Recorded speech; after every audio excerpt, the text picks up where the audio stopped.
गाना की गाना समर के फिर से गवाई। तो ये गाना आप लोग बड़ा पसंद कैले रही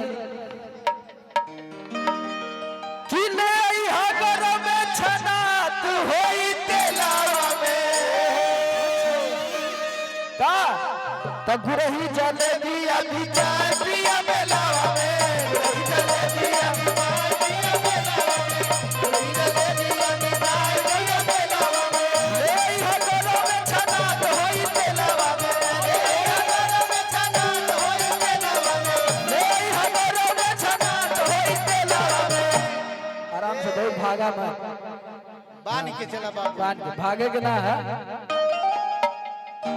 चलो भैया मेला में कितना जाने मेहरारू खातिर गुरही जलेबी लिया होला हाथ उठाला।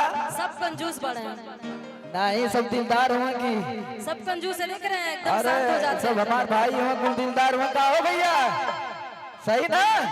जरा एक बार दिलदारी दिखाइए बढ़िया से। वाला देखा वाह बहुत बहुत धन्यवाद। आप लोग रहिए आप लोग यही रहिए भाई बोल रहे हैं पीछे हटो आप लोग पीछे हटो कोई नहीं आएगा जाओ उधर पीछे हट जाओ आप लोग एक को भाई आगे ना है ना।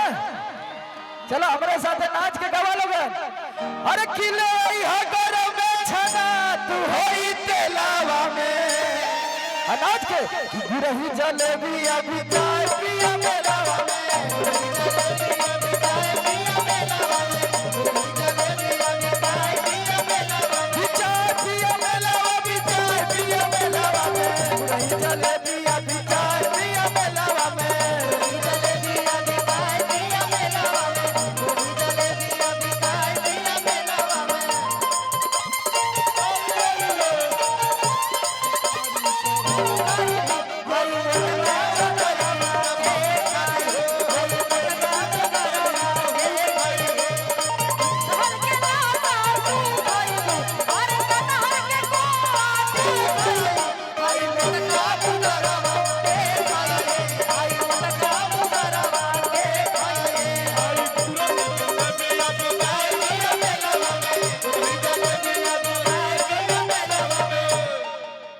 कि अम्मा जी के लिहा पकौड़ी बाबू जी के केला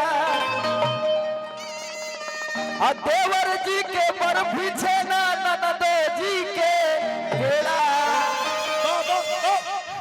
चला कि अम्मा जी के लिहा पकौड़ी बाबू जी के केला बाबू जी के लिहा पकौड़ी बाबू जी के केला बाबू जी के लिहा पकौड़ी बाबू जी के केला देवर जी के बर्फी छेना ननदो जी के पेड़ा।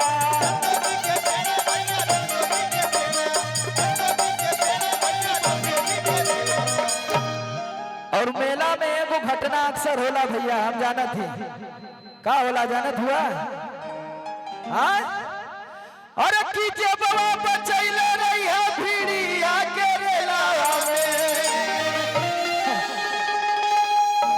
अक्सर मेला में चाहे भीड़ भड़का में स्टेशन पर ऐसा होला कि पाकिट मरा जाला पता ना चलला घरे बात अरे कहाँ गल है ना कि जब बचैले रही है भीड़ी आके रेलावा में। का कहत हो पगला आगे आओ हाँ थ्रेसर अच्छा थ्रेसर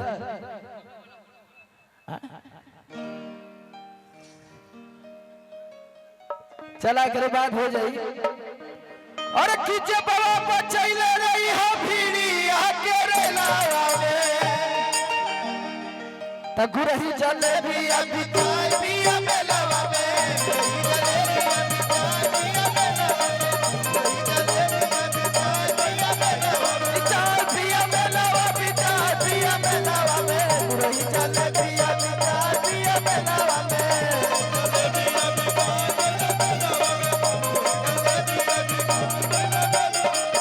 कहनी की गोरिया बा नहीं नहीं कैलू के मुर्गा गोरिया बा नहीं नहीं कैलू कहनी की गोरिया बा नहीं नहीं कैलू अगल में गोरी कैसो हमरा से राजी भइलू अगल में गोरी भइलू कैसे राजी भइलू हमरा से राजी भइलू। भैया भाई के फरमाइश रहल कि थ्रेसर वाला ना हो चला